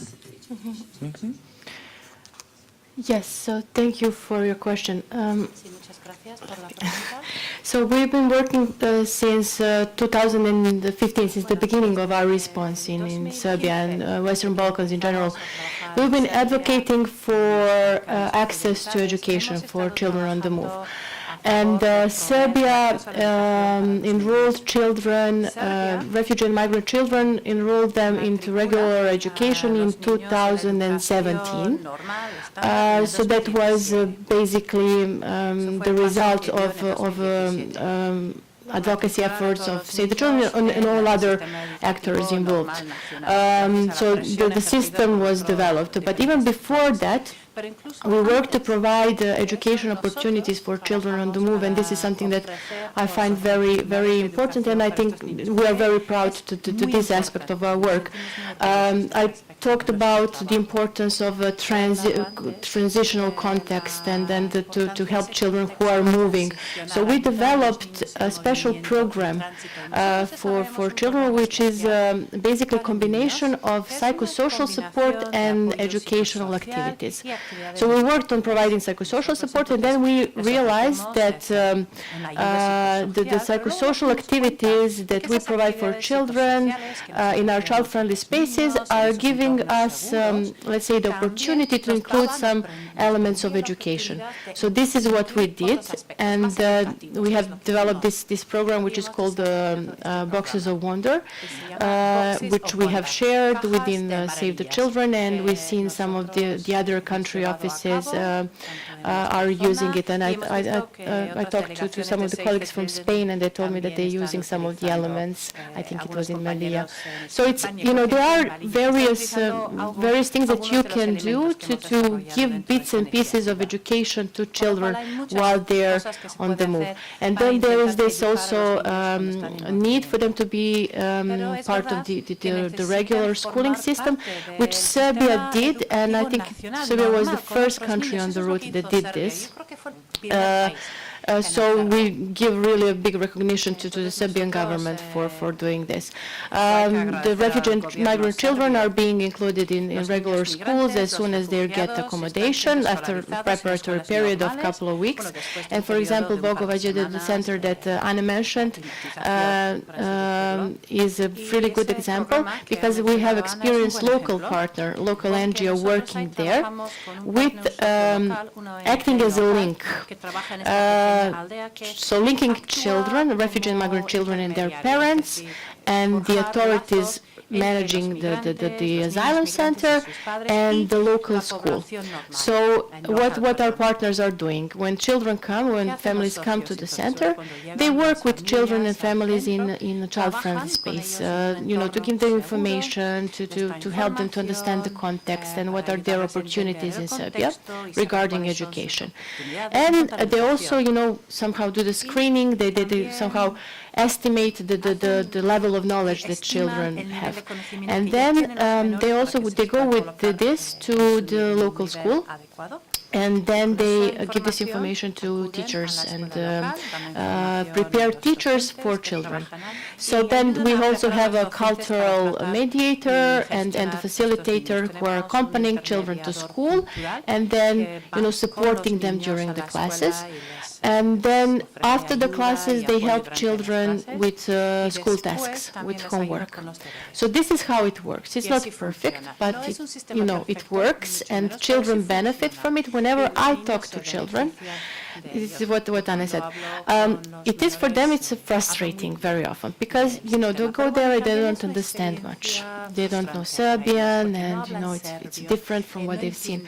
But what they tell you always is that they are really happy that they left the center. That they are being part of the school. They are being part of the community. Yeah, and another thing that our local partner is doing, they are organizing events, bringing together the local community and the community in the center. So they're, for example, they're organizing a show, like a magician show or a theater in the asylum center, and then parents come to the center with their children, or they're organizing workshops for parents in school. So this is this model we found pretty successful, and we also invested a lot. So we invested in our work in the field to work with children and parents in schools, but we also invested a lot in supporting Ministry of Education in developing the strategy, and we have engaged the consultant. So this is where we come with our budget to support the local government. We engaged the consultant to sit in the ministry and to work with them on developing the strategies. So when you put all these elements together and bring all the actors together, this is like you can get good results. And being part of something means everything sometimes. Yeah. Okay. Absolutely. So, nos preguntan, volviendo en este caso a los campos que habéis definido ambos, Íñigo y Anne, casi como unos espacios absolutamente cerrados, nos preguntan con estas palabras, ¿no? ¿Cuánto tiempo se puede mantener una situación de pseudo reclusión? Aunque en vuestros relatos el pseudo parece una concesión, ¿no?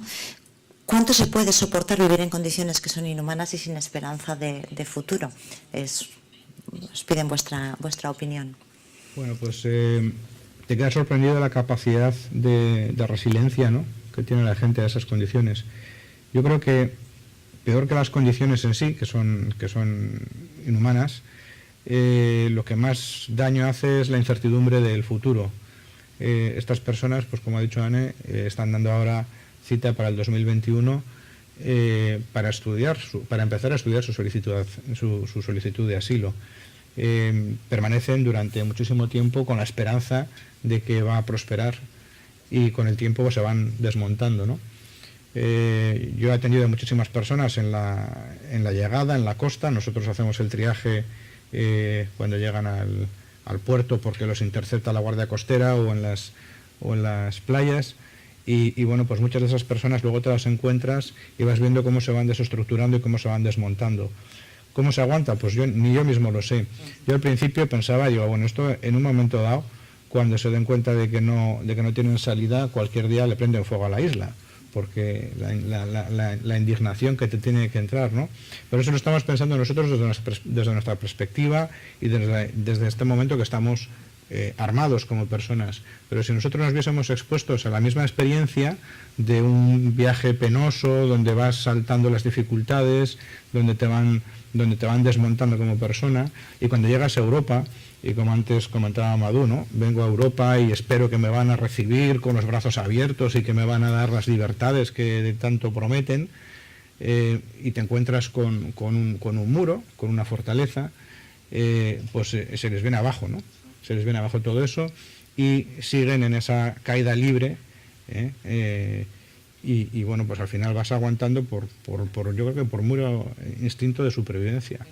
¿Hasta cuándo? Pues no lo sé, porque yo estoy sorprendidísimo de la capacidad que tienen estas personas de aguantar, ¿no?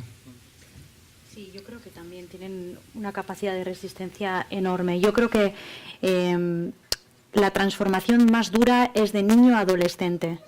Y desgraciadamente, en estos 4 años, pues he podido ver esa transformación en algunos de los niños que conocí en 2015, y es verdad que para muchos niños, aun viviendo en un centro de detención y tal, para muchos sigue siendo un juego, no entienden muy bien, tienen otros niños, juegan, te dicen, por ejemplo, yo noto a mi madre un poco triste, a veces hago cola para recoger la comida porque ella hoy no se quiere levantar de la cama. O sea, ellos perciben que hay algo que no va y que, bueno, pues que sus padres no son los de antes, que están muy preocupados, pero para ellos sigue siendo un juego.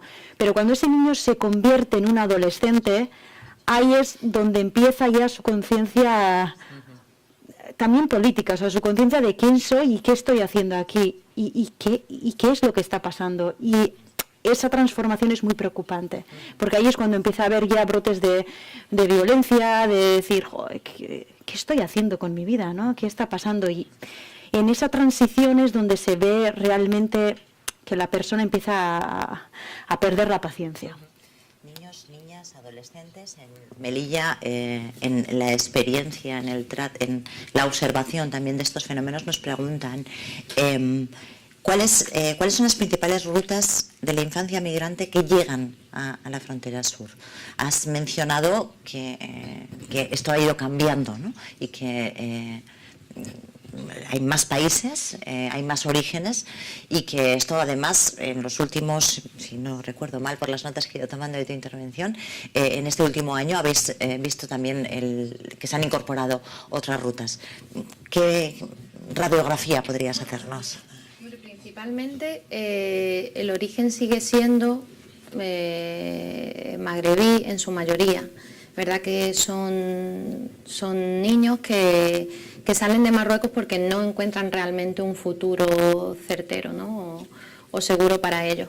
Pero sí es verdad, como he comentado antes, que han venido muchos menores de Guinea-Conakry, de Guinea Ecuatorial, de Mali, no queriendo declararse menores, que igual ese es el matiz, ¿no? Están un poco invisibilizados porque cuando llegan a España se les considera mayores de edad porque así se declaran, y a muchos de ellos no se les hace ni siquiera la prueba de edad, no se les pone en duda. Se declaran mayores y así son. Pero sí hemos tenido chicos que, aunque se han querido declarar mayores de edad, ha sido irremediable el caso que se han insertado dentro del sistema de protección de menores, ¿no? Y sobre todo eso, ¿no? Se ven a chicos de subsaharianos de todos los puntos. La pregunta que nos hacía otra persona está enfocada, y os pido por favor, quienes mejor lo conocéis, dentro de los propios campos que habéis mencionado, sobre la violencia contra niñas y mujeres, específicamente en nuestro caso contra niñas, violencia sexual. Nos pregunta si hay reportes, si hay datos de violaciones sexuales en centros y campos de refugiados. Estamos hablando continuamente de niños y niñas. Sabemos que una mirada de género, de lo que hablaremos a la tarde con más detalle, siempre nos da otro tipo de situaciones. Si ya la problemática es una problemática escondida, cuando estamos hablando de esto todavía es un nivel más profundo y entiendo que más difícil también de hacer emerger, pero me gustaría conocer vuestra opinión, vuestra experiencia. ¿Cómo leéis la situación de las vulneraciones en el caso de las niñas? Pues nosotros tenemos ahora mismo un caso, será 2 semanas, 3 semanas, detectamos un caso de una familia. Y bueno, pues lo reportamos al hospital, que es un poco el procedimiento que hay aquí. En el hospital el reconocimiento que hizo el pediatra fue negativo, dijo que no había habido agresión. Y bueno, pues nos quedamos muy desconcertados. Pero bueno, eso es una situación bastante recurrente, al menos en la isla de Chios, ¿no? El servicio de ginecología es un servicio muy refractario a la asistencia de mujeres migrantes o refugiadas. Se han reportado distintos casos de violencia, no sé cómo la llaman técnicamente, de obstetricia, no sé, tiene una terminología obstétrica, violencia obstétrica. Y bueno, pues, pero bueno, claro, es un médico griego, es un hospital público griego, y nosotros somos una ONG extranjera en una isla que yo suelo considerar que es como un pueblo del oeste. Entonces, bueno, pues allí hay que andar con mucho cuidado con las cosas que se dicen y cómo se dicen, porque si no, a los que nos llevan al patíbulo es a nosotros. Entonces, pues ahora mismo hay un caso, y bueno, pues el caso no se reconoce, pues porque los servicios públicos no lo han reconocido. Eira, Anne, Tania. Bueno, nosotros en Melilla, caso concreto, por suerte, no se han evidenciado, digo por suerte porque confiamos en que si no se han evidenciado es porque no existen, pero la realidad es que existen grandes posibilidades de que esto sí sea así y que esté oculto, ¿no? O invisible. Si nos encontramos con grupos de niñas que están en los centros de menores que vienen no acompañadas todo el tiempo. Es verdad que cuando se habla de los niños de la calle, de los niños de los MENA, siempre automáticamente se nos va la cabeza a centrarnos en que son chicos, porque la mayoría son chicos, pero en Melilla también hay chicas que vienen como menores no acompañadas y están dentro de los centros de protección. Casos muy, muy, muy concretos y puntuales que no se han alargado ni prolongado en el tiempo, de niñas en situación de calle, donde claramente sí mostraban signos de explotación, ¿no? Pero no es ningún dato concreto o evidente, como decía. We've seen these cases in Serbia as well, since we are working closely with one of the Serbian NGOs that works with women victims of violence and human trafficking, and they are identifying victims both of human trafficking and gender-based violence, women, and sheltering them in a safe house. But as you said, this is a very complex question, and it's really difficult to identify and support victims, because especially when the population is in transit, women are reluctant to report, and very often they are victims of violence inflicted by someone who they're traveling with. So we're never sure if it's a husband, they don't want to be left out of the group traveling, or if they travel with smuggler or trafficker, they just keep quiet about it.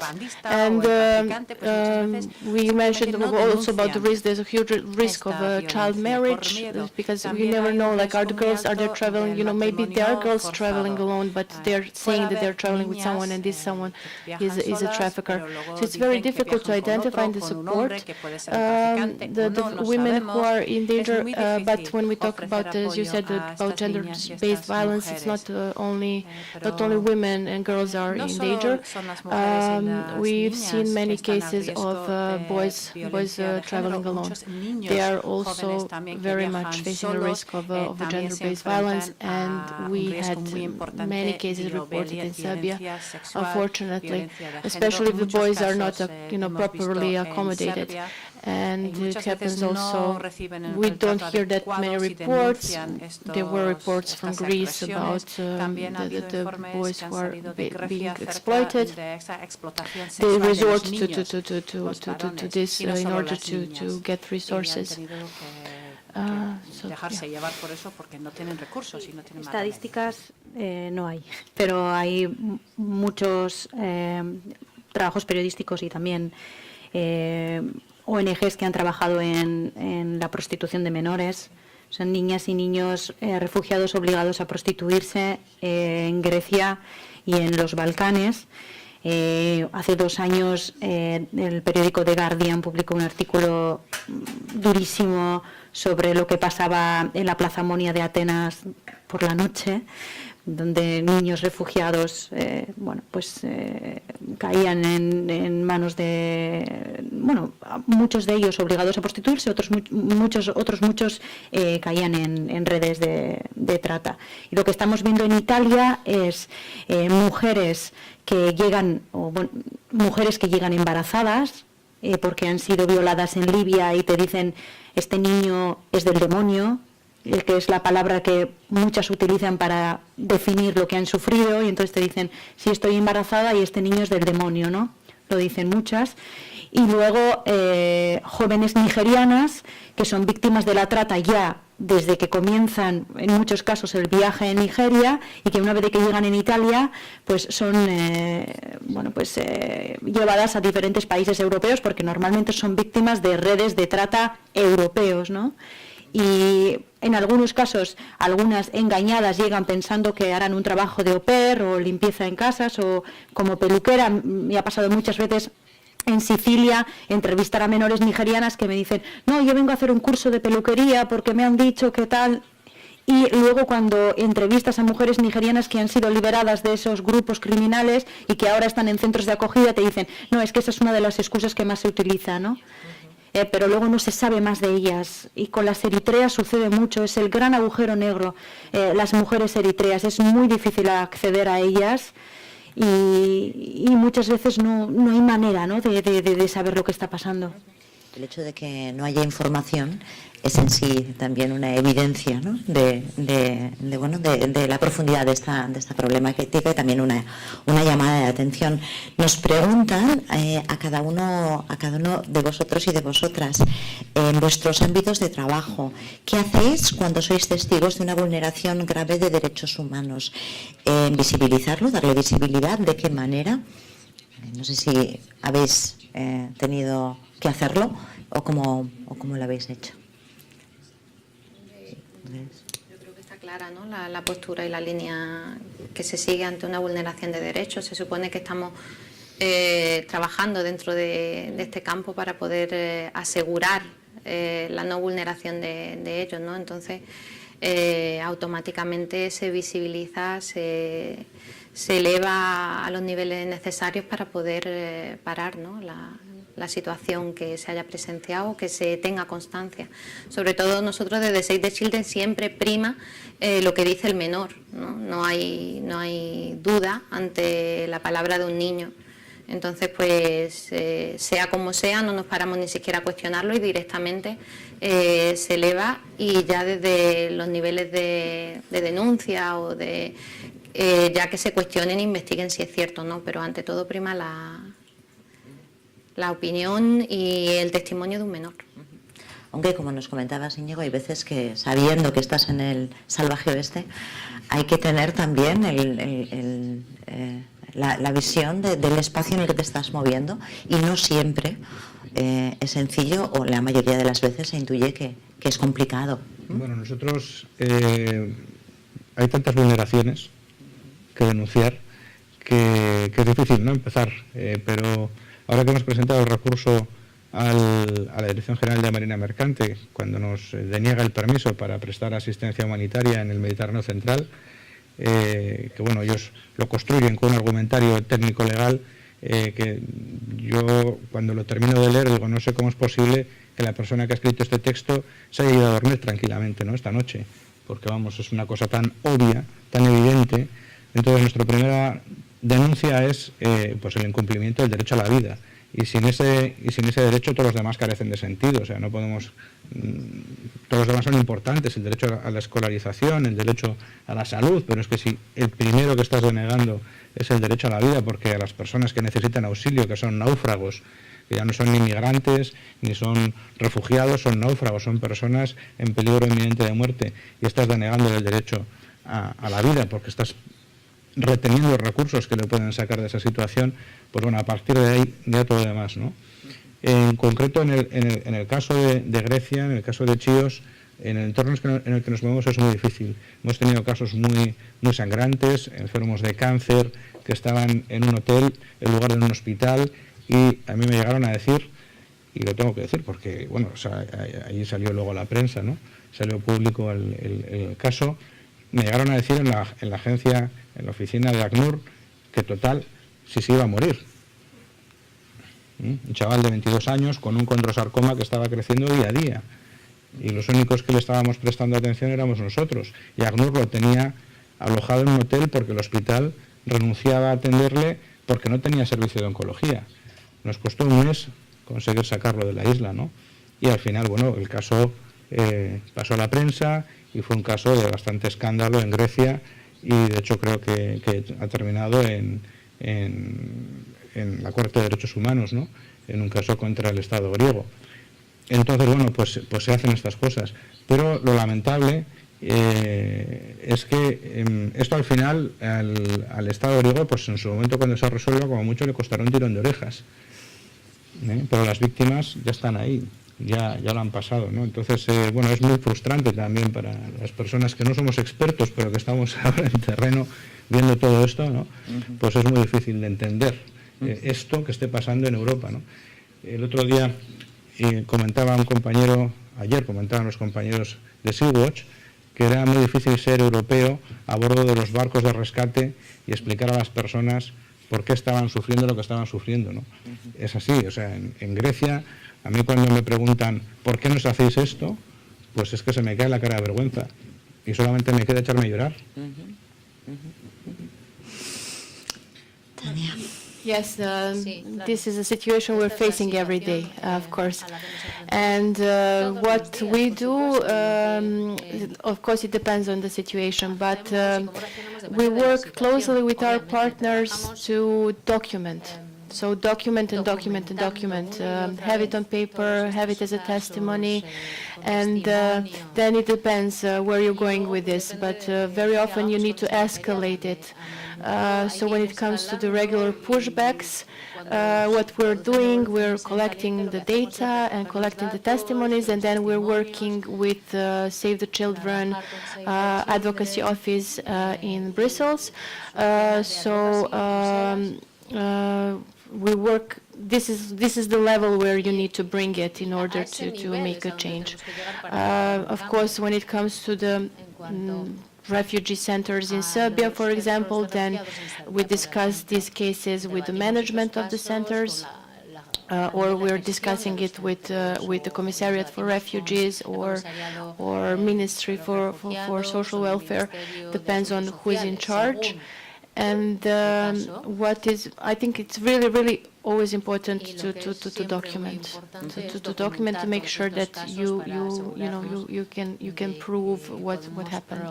And also, what is very important is that you build this relation of trust with your beneficiaries, right? Because then they can come to you, because it's not always that you witness something, that you see it, but people need to come to you and tell you, okay, this and this happened, when it comes to, especially with cases of violence, for example.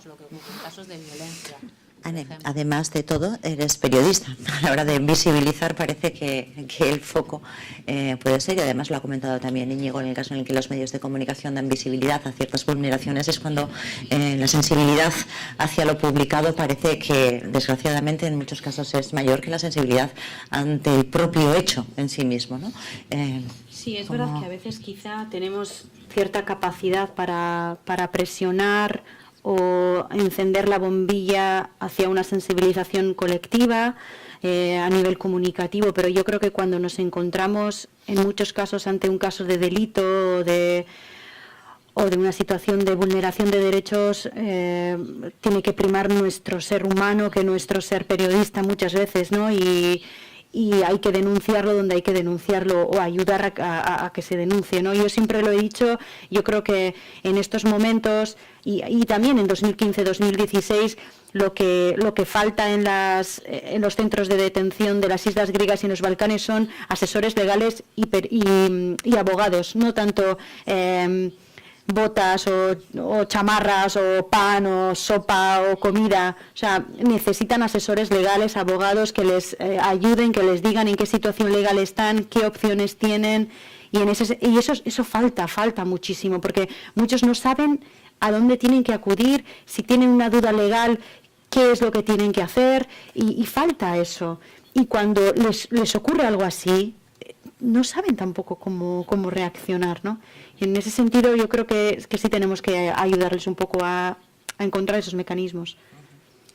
Ese trabajo de hacer también de puente. Y una pregunta que, a pesar de que creo que esta situación en este panel en concreto ha estado muy bien representada, lo que está ocurriendo en Mediterráneo, lo que está ocurriendo en Grecia, nos preguntan que si empezamos a olvidarnos de lo que está ocurriendo allí, no aquí, no en esta mesa, no en este congreso, pero vuestra impresión en la sociedad empieza, como nos decía esta mañana Mamadou, a estar fuera del foco de la moda. ¿Hay algo más trendy en este momento que nos lo está quitando? ¿Vuestra impresión, Íñigo, Tania, Anne? Bueno, yo creo que sí, yo creo que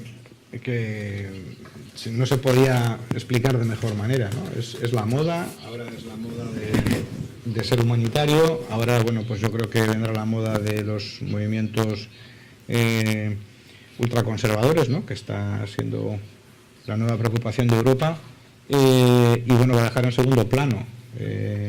Ya vemos cómo el año pasado estaban todos los días las pateras en la prensa, porque era la moda, y dio esa sensación de invasión, que al final pues yo creo que fue más negativo que positivo el efecto que tuvo sobre la población, y ahora tenemos este otro efecto, ¿no? Y no se cuenta, la población, la ciudadanía no es consecuente, y además yo lo percibo, porque incluso en mis círculos más cercanos, pues yo voy hablando de estas cosas y es como si fuese un marciano, ¿no? Ya está Íñigo con sus rollos, y en Europa pues está otra historia, ya las fronteras no interesan, lo que pasa afuera no interesa, y sí, es necesario el reforzar, el insistir y en hacer pedagogía. Y como se explicaba antes, el no perseguir ese discurso negativo y hacer pedagogía. Yo suelo decir que los movimientos migratorios, bueno, es una evidencia que no se pueden combatir, y que la sociedad acogida, la que se elige como sociedad acogida, bueno, pues es una grandísima oportunidad, y es una sociedad afortunada. Desde todos los puntos de vista, no ya el económico, ¿no? Que es el discurso más fácil, desde luego desde el punto de vista cultural y de enriquecimiento. Pero bueno, eso es lo que se debería trabajar, eso es el mensaje que se debería transmitir a la población, y no los mensajes negativos, pero bueno. ¿Tania? do you think? So when we were talking about refugees and migrants, it's a matter of human rights, firstly.